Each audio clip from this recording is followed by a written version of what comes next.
Décryptage. Un éclairage juridique, politique et historique de notre société, présenté par Bertrand Sergue, docteur en droit. Décryptage, l'édition politique.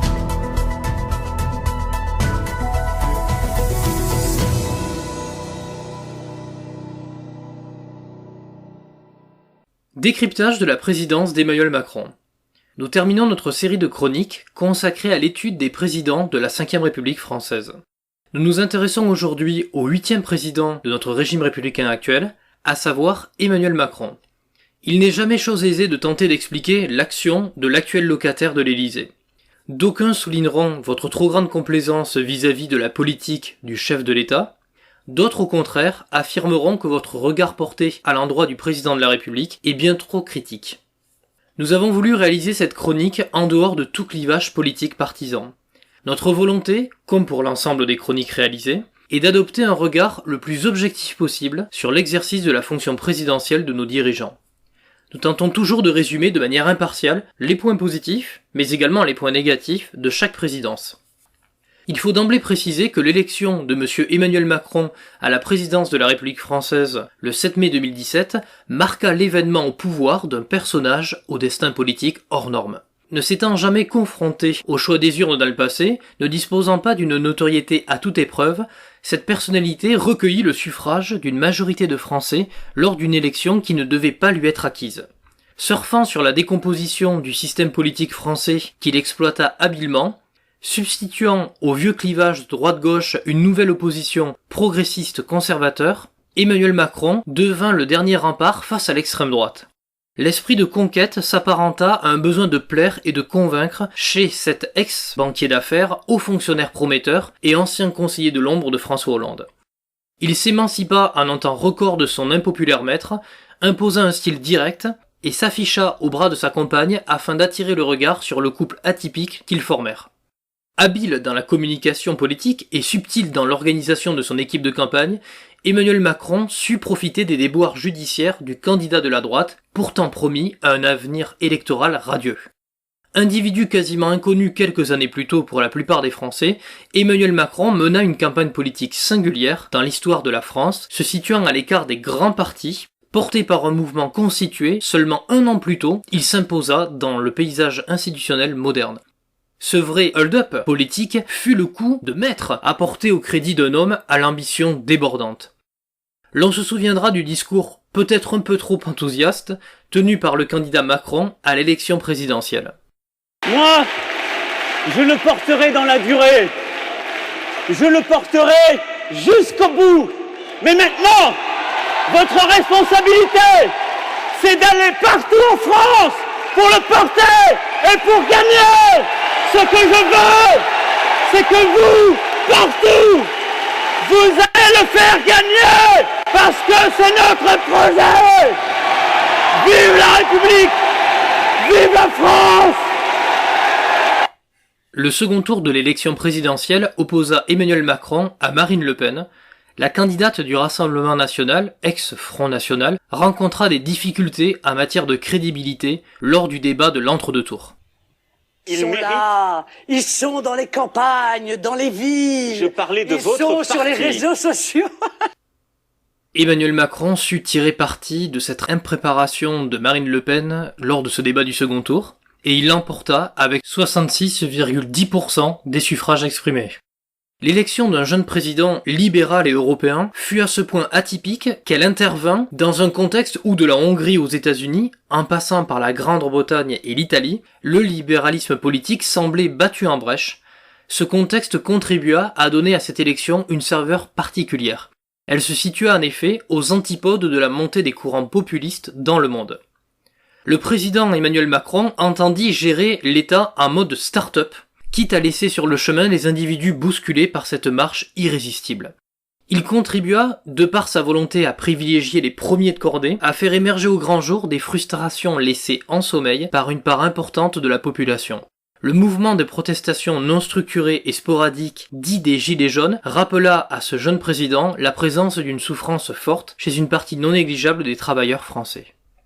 Si l'on devait dresser une liste des grandes décisions, événements marquants sous la présidence d'Emmanuel Macron, nous citerions le projet de loi dit de moralisation de la vie publique qui empêcha les conjoints, parents, enfants de devenir les collaborateurs des élus et des ministres. Le vote de cette loi très attendue entraîna la suppression de l'indemnité représentative des frais de mandat, que l'on appelle également par l'acronyme IRFM, des parlementaires. Elle est remplacée par un nouveau dispositif de remboursement sur note de frais, l'avancement des frais de mandat, l'AFM. La réserve parlementaire est également supprimée, cette dernière permettait aux députés et sénateurs de bénéficier d'une enveloppe budgétaire pour financer divers projets. Il y a eu la volonté d'une disparition progressive de la taxe d'habitation, un élément fort sous la présidence d'Emmanuel Macron. Le temps nous dira si cette promesse a été complètement effective. La réalisation d'un grand débat national voulu par le chef de l'État où ce dernier s'exprima de manière convaincante face aux élus et aux Français. L'on retiendra la forte aisance à l'oral du président de la République. La loi Pacte également sur la croissance des entreprises, ou la loi sur le droit à l'erreur. Ce sont des projets de loi qui sont marquants sous la présidence d'Emmanuel Macron. Il y a également la création du prélèvement à la source. Le ministre des Comptes publics de l'époque, M. Gérald Darmanin, prit la parole en l'espèce. L'impôt à la source est une réforme, une avancée sociale pour les Français très importante et je constate que les sondages, quel que soit d'ailleurs le niveau social de demande des populations, sont favorables.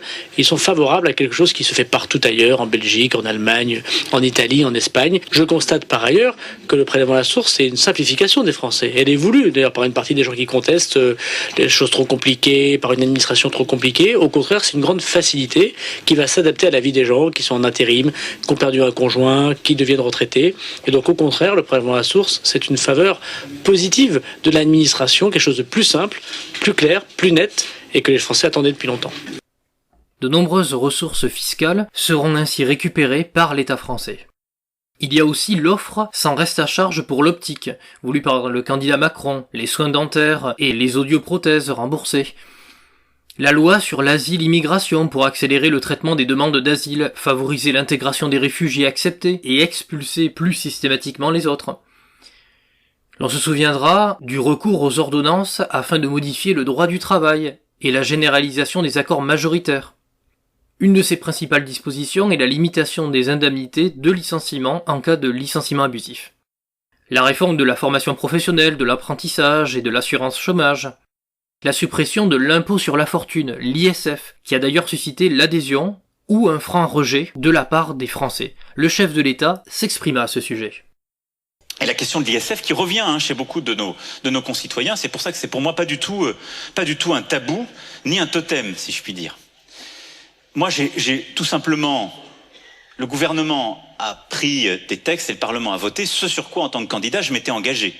Donc il n'y a pas de surprise et il n'y a pas de tromperie. Et ça me semble être une bonne règle démocratique d'essayer de faire ce sur quoi on s'est engagé auprès de ses concitoyens. Beaucoup de gens qui disent il faut remettre l'ISF parce que comme ça on serait juste. Oui, non mais je sais bien, monsieur le député, je vous connais. Non, mais je sais bien, vous n'êtes pas le seul. D'abord, moi je leur demande, est-ce qu'on vivait mieux avant ? Bah non. Beaucoup des problèmes dont ils nous parlent, pardon de le dire, y compris quand il y avait un ISF très important, ils n'étaient pas réglés leurs problèmes. Et je vais vous dire, non, mais ça n'a pas résolu de le supprimer non plus, je suis d'accord. Je vais expliquer pourquoi je crois à cette réforme et quelle méthode je propose. Moi, on essaie tous de trouver une solution. Les gens qui étaient vraiment fortunés, ça fait bien longtemps qu'ils étaient partis. Les gens qui étaient fortunés, et d'ailleurs le canard enchaîné, vous le sortez à chaque fois. Ils étaient les premiers, ils faisaient des holdings où ils mettaient de la dette, ils ne le payaient pas. Donc qui payait l'ISF ? Les gens qui n'étaient pas assez riches pour ou créer de la dette ou pour partir. Il y a aussi la grande réforme de la SNCF, avec la fin du statut de cheminot pour les nouveaux entrants, la création d'une société anonyme et la reprise d'une partie de la dette.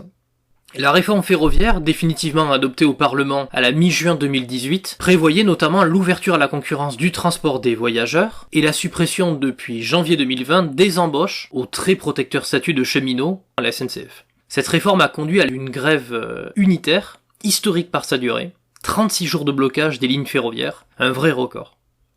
Pour autant, le gouvernement a tenu bon sur ces questions.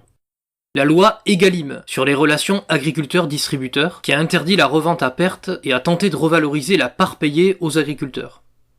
La création de la flat tax un impôt à taux unique qui, contrairement à l'impôt progressif, entend imposer les membres d'un groupe au même taux. Diminution du nombre d'élèves dans les classes de CP, et notamment en zone prioritaire d'éducation. La réforme de l'enseignement supérieur, qu'il faut également citer, avec la création de Parcoursup, remplaçant la plateforme APB. La loi bioéthique aussi, avec la volonté d'ouvrir la voie à l'accès à la procréation médicalement assistée, la PMA, à toutes les femmes. Réforme des lycées, engendrant la suppression des 3 filières du baccalauréat général afin de favoriser un système de spécialité. Si l'on devait, cette fois-ci, résumer les principales difficultés rencontrées durant le mandat d'Emmanuel Macron, nous citerions la démission fracassante du chef d'état-major au tout début du quinquennat, ce chef d'état-major des armées pour être exact, Pierre de Villiers, qui a voulu démontrer son désaccord avec la politique de réduction globale du budget de la défense. Emmanuel Macron tenu un discours en l'espèce qui froissa une partie des militaires. Il ne m'a pas échappé que ces derniers jours ont été marqués par de nombreux débats sur le sujet du budget de la défense. Je considère, pour ma part, qu'il n'est pas digne d'étaler certains débats sur la place publique. J'ai pris des engagements. Je suis votre chef. Les engagements que je prends devant nos concitoyens et devant les armées, je sais les tenir. Et je n'ai à cet égard besoin de nulle pression et de nul commentaire. De mauvaises habitudes ont parfois été prises sur ces sujets, considérant qu'il devait en aller des armées comme il en va aujourd'hui de nombreux autres secteurs. Je le regrette. J'aime le sens du devoir. J'aime le sens de la réserve qui a tenu nos armées où elles sont aujourd'hui. Et ce que j'ai parfois du mal à considérer dans certains secteurs, je l'admets encore moins lorsqu'il s'agit des armées. L'affaire Benalla, qu'il faut également citer, du nom de ce chargé de mission au cabinet de la présidence de la République, accusé de violence et d'usurpation de fonctions portée à son endroit. Le chef de l'État prit la parole à ce sujet. Sur Alexandre Benalla, c'est trop facile de regretter. Est-ce que je pense qu'au moment où j'étais élu, connaissant ce jeune garçon qui avait vraiment du talent, qui s'était engagé dans ma campagne, qui avait son histoire, est-ce que je regrette de l'avoir embauché à l'Élysée? Non. Parce que je pense que c'était extrêmement cohérent avec les valeurs que je porte et avec ce que je veux que nous fassions. C'est sans doute pour ça que je lui en veux encore plus.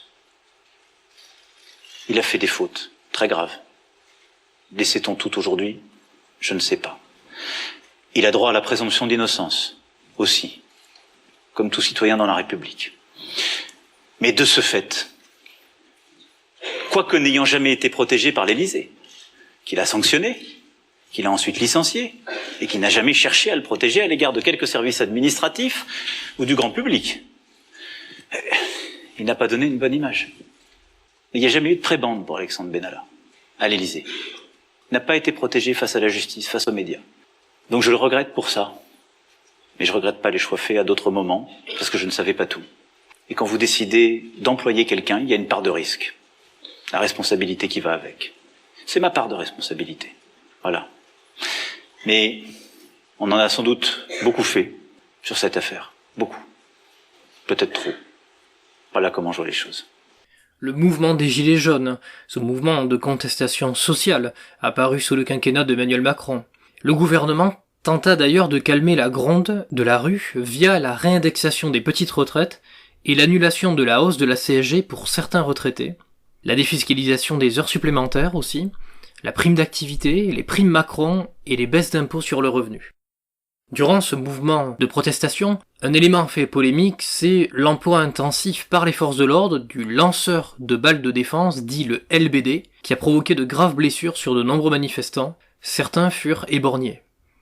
Durant le quinquennat d'Emmanuel Macron, il y a eu la démission d'un grand nombre de ministres. Il ne faut pas oublier la renonciation au projet d'aéroport à Notre-Dame-des-Landes, malgré une volonté manifestée à travers les urnes par la population locale, que les pouvoirs publics mettent en œuvre, justement, cette réalisation.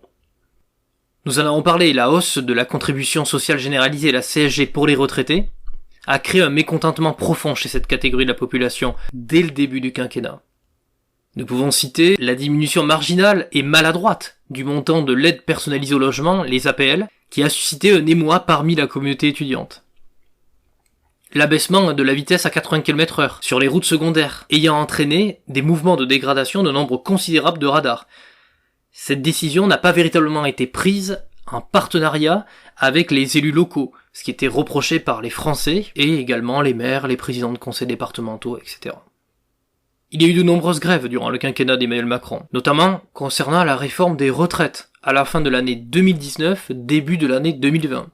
La gestion en demi-teinte de la crise du coronavirus, où nous pouvons saluer la prise de conscience de la dangerosité du virus par le gouvernement et le chef de l'État, comme point positif, mais d'un autre côté nous pouvons regretter le discours aléatoire du gouvernement sur ce sujet, notamment ce qui concerne l'inutilité au départ du masque proclamé par le Premier ministre de l'époque Édouard Philippe, la porte-parole du gouvernement Sibeth Ndiaye, ou encore le ministre de la Santé de l'époque Madame Agnès Buzyn, et enfin le directeur général de la Santé Jérôme Salomon. Rappelez-vous.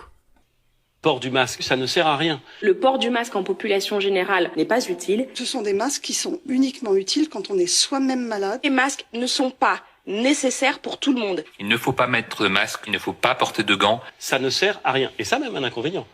C'est que ça prive de masques ceux qui en ont véritablement besoin. Il n'y a aucune indication à acheter des masques. On doit acheter des masques ou pas? Soyez clairs. On ne doit pas acheter de masques et d'ailleurs on ne peut pas en acheter. Les Français ne pourront pas acheter de masques dans les pharmacies parce que ce n'est pas nécessaire. Ne vous précipitez pas. Dans les pharmacies, cela ne sert à rien et contribue au désordre aussi.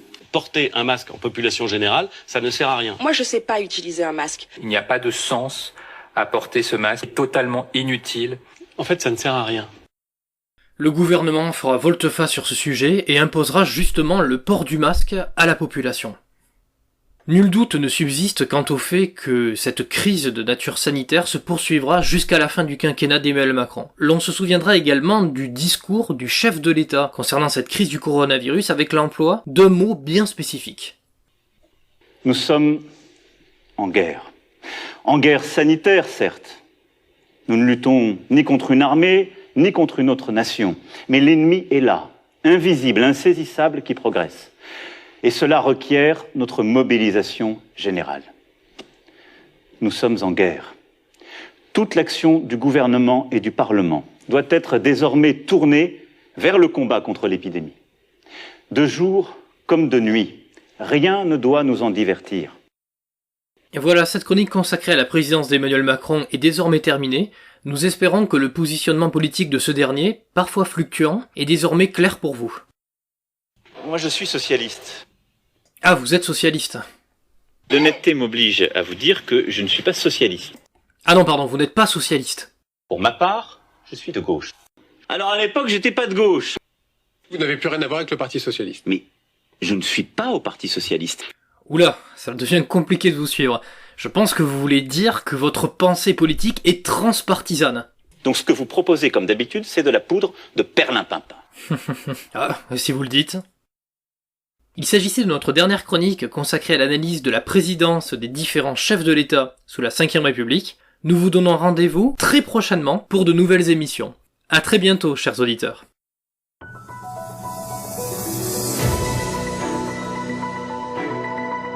Décryptage. Un éclairage juridique, politique et historique de notre société, présenté par Bertrand Sergue, docteur en droit. Décryptage, l'édition politique.